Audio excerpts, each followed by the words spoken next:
Good day to all.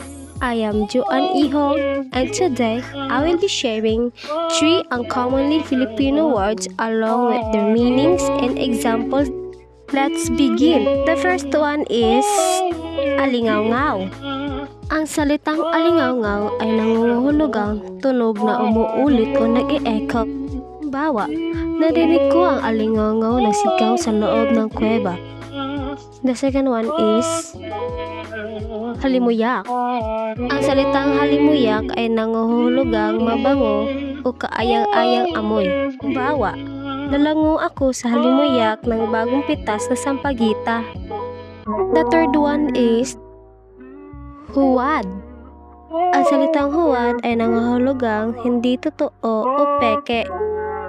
Halimbawa, huwad ang kwintas na nabili niya sa palengke. Yun lang po para sa aking proyekto. Sana may natutunan kayo. Salamat!